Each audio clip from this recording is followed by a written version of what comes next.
Hello and welcome to the ID Talk podcast. My name is Peter Counter and I'm the editor-in-chief of FindBiometrics, where, throughout June, we are celebrating financial identity in our Future of Finance special event, presented in association with our financial industry events partner, Money 2020 Europe. That's why in this episode of ID Talk, I am pleased to present my co-host Susan Stover's interview with Jennifer Bers, Vice President of Sales, Europe at Onfido. Their conversation centers around how digital onboarding technologies protect against fraud and promote financial inclusion, beginning with a discussion of the key components of a robust digital onboarding solution and how the COVID-19 pandemic response has affected the fraud landscape. Bers goes on to offer insight on remote enrollment technology's role in the evolution of modern banking. The interview concludes with a look ahead at how digital onboarding is expected to evolve in the years to come. Digital onboarding is one of the prevailing trends in identity technology right now, and this conversation is a great way to get up to speed. So without further ado, here is Susan Stover in conversation with Onfido's Jennifer Bers, right here on the ID Talk podcast. This is Susan Stover, VP of Digital Content here at FindBiometrics and Mobile ID World, and welcome to ID Talk. Today, we're joined by Jennifer Bers, VP of Sales Europe for Onfido. Welcome to the podcast, Jennifer. Thanks, Susan. I'm happy to be here. Let's launch right in.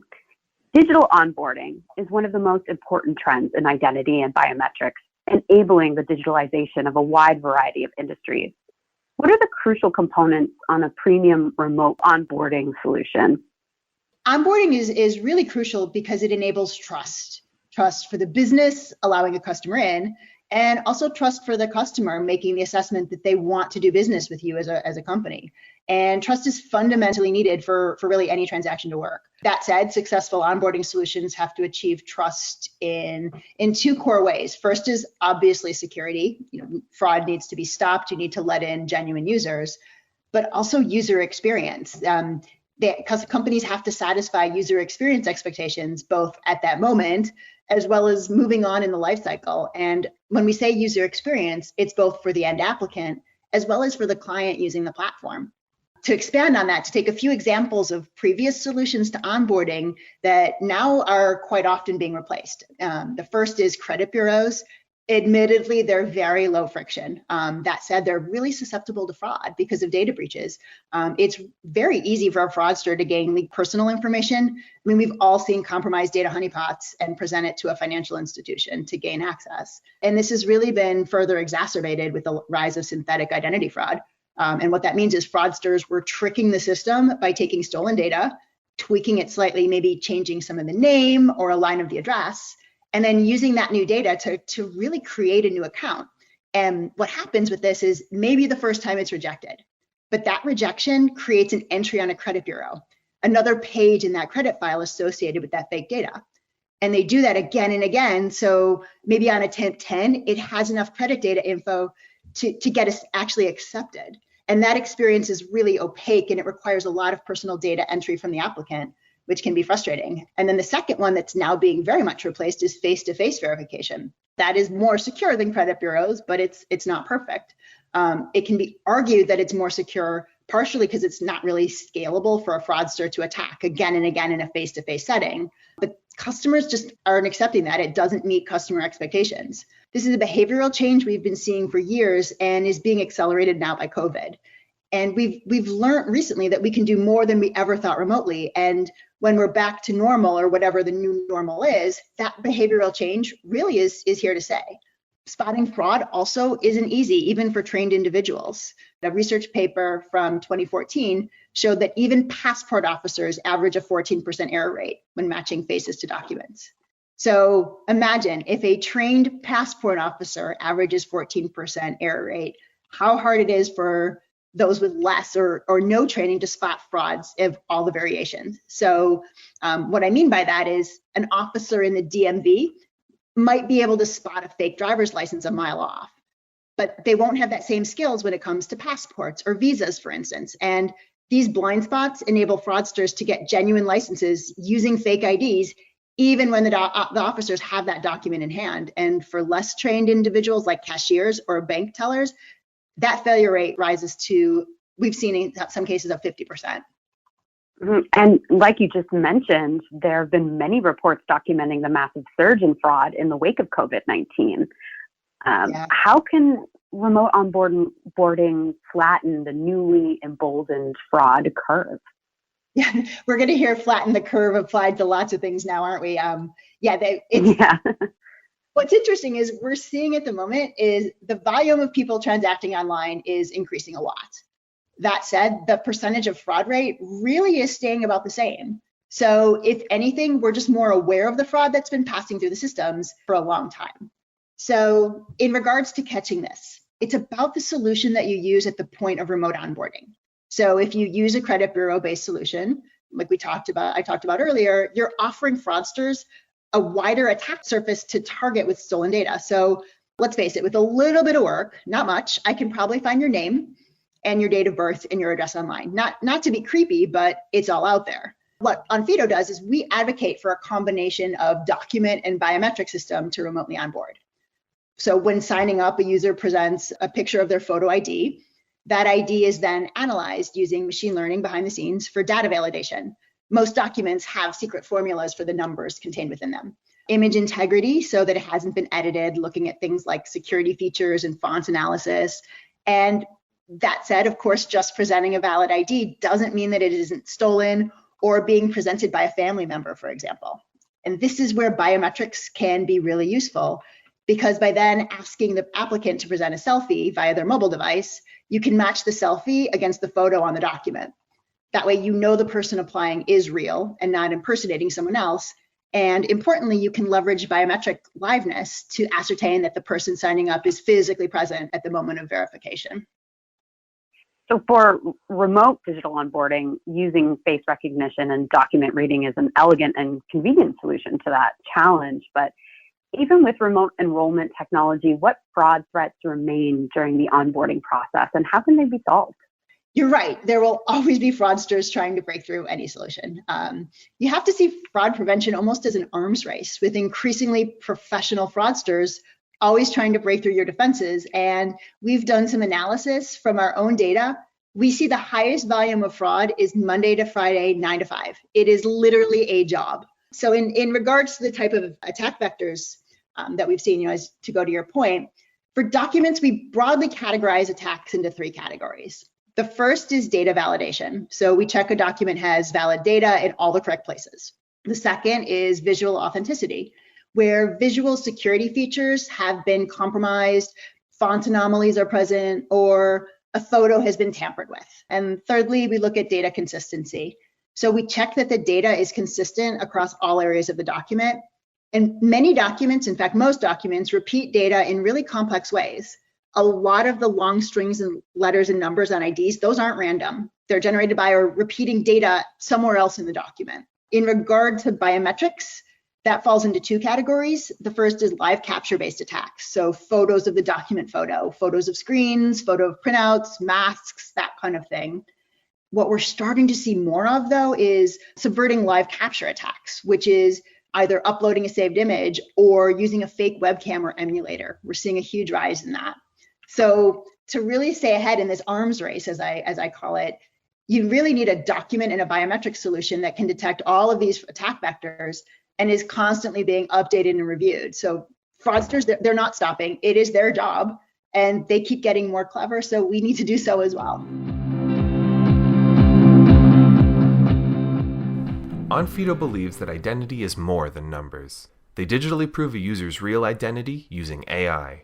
First, they verify a photo ID, then match it against a user's facial biometrics. This means businesses don't have to compromise on experience, inclusion, privacy, or security. That's how they give over 1,500 companies worldwide the assurance they need to onboard customers remotely and securely. Visit onfido.com to find out more. And now, back to the podcast. Financial services is the front line of innovation when it comes to biometrics and identity technology. How has remote onboarding transformed the banking experience? Yeah, a lot. It's astounding that it's really only been 5 years since this approach really started to emerge in financial services. No longer needing to go to a branch is a pretty big one.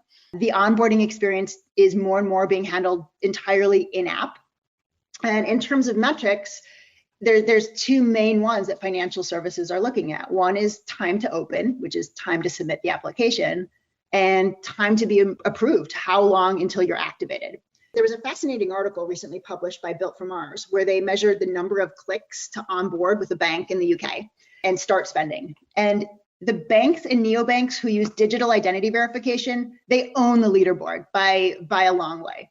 So the top 3 performers were all neobanks, or banks integrating a document and biometric solution with 24, 38, and 45 clicks respectively. At the back of the pack were traditional banks and building societies with 69 to 120 clicks to be able to open an account. Similarly, the time to have an active account or card ranged from 2 to 36 days, with the neobanks taking 3 of the top 6 spots. And if you think about it, how many users do you think were waiting for a traditional bank and just signed up for a neobank in the meantime to get going?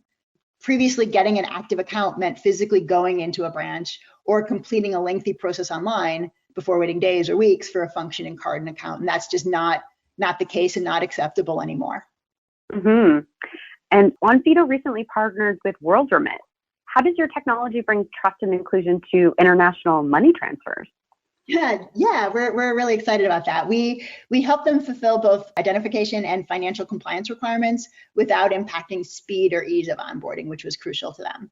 We're also really proud to be supporting WorldRemit's mission for financial inclusion on its platform. Our technology means that customers who have lower spec smartphones or cameras, they're not excluded. We provide users with very granular feedback beyond just pass or fail. We help users orientate the camera or tell them if poor lighting or glare is affecting the quality of the capture, which lets customers try again or be prompted to alter their camera setup, which means they get onboarded just after one try. And what are some other ways remote onboarding promotes financial inclusion and accessibility around the world? Yeah, so inclusion is something that we really strive for in everything we do. It's part of Onfido's mission, where identity is the key to access.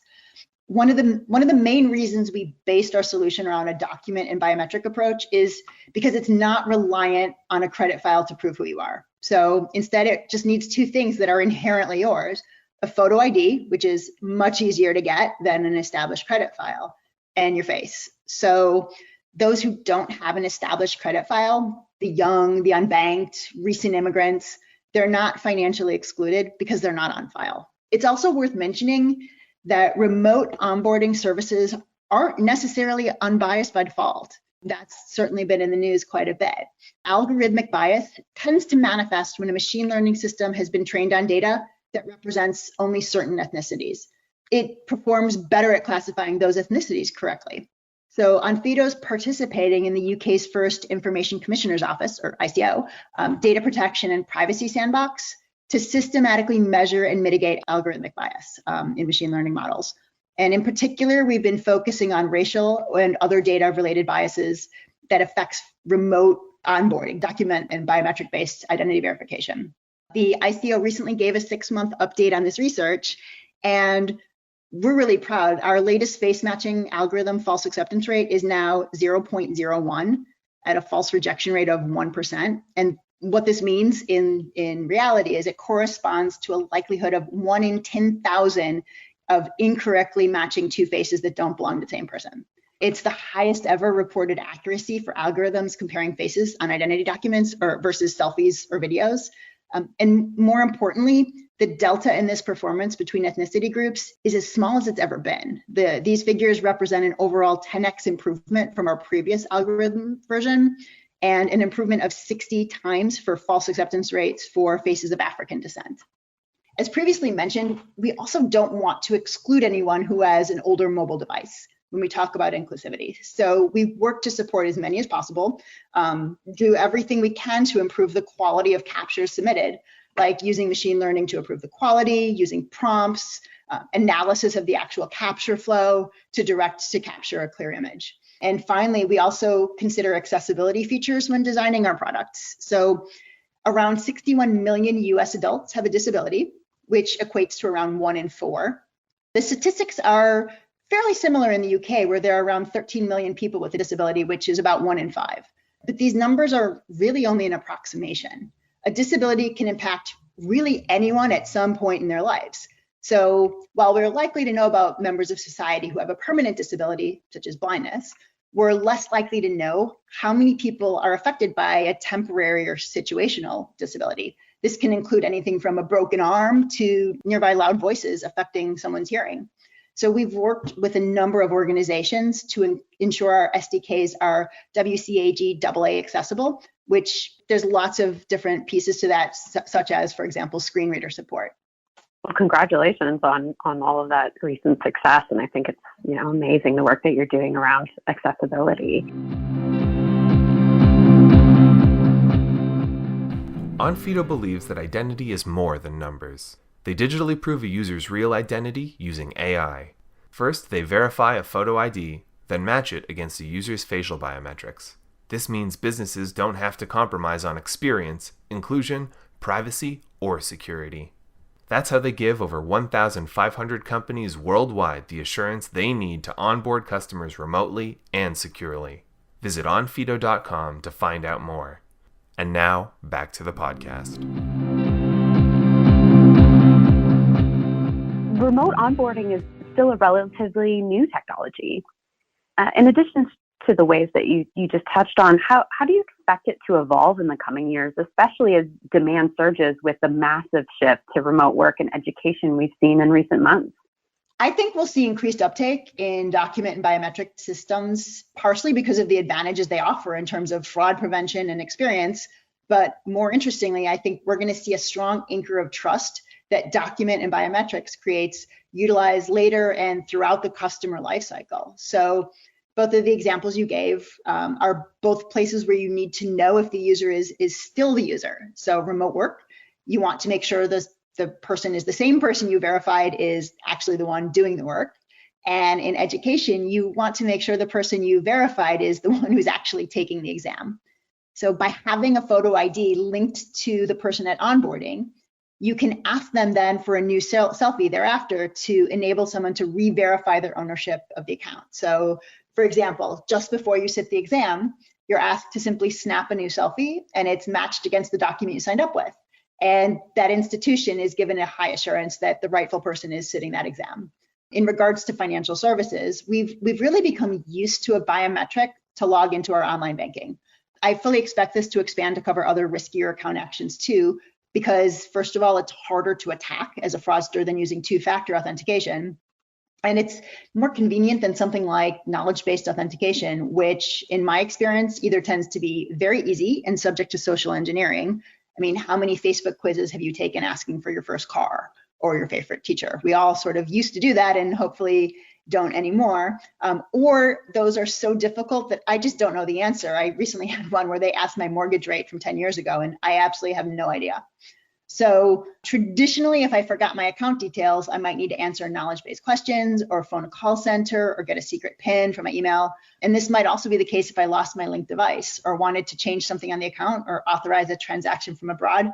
I would much rather just take a selfie and be able to prove who I am than trying to jump through these hoops. And of course, onboarding is the first step in anchoring trust within a digital system, and the scope of application is as broad as identity itself. What other industries should look to remote onboarding now in order to protect themselves and their users? Really interesting, isn't it?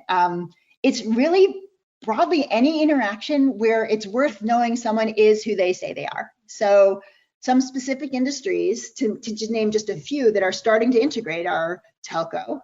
This is still an area where performing strict checks on IDVs is a regulatory requirement in certain jurisdictions. And this traditionally means a customer would need to either submit document online, fill out forms, or go into a branch or wait for their subscription to be manually verified, and a process that could take hours to complete. Using document and biometrics, we've helped Yellow in Switzerland reduce this to 3 minutes. For hotels, we just partnered with a company called SideHide, who are looking to simplify hotel booking and check-in. They want to make it a great experience. And the idea being that you verify your identity at sign up with your document and biometric, you book in their app, and when you arrive at the hotel, you can just show your booking in app versus needing to hand over a passport, wait in line, and you're able to just check in much quicker.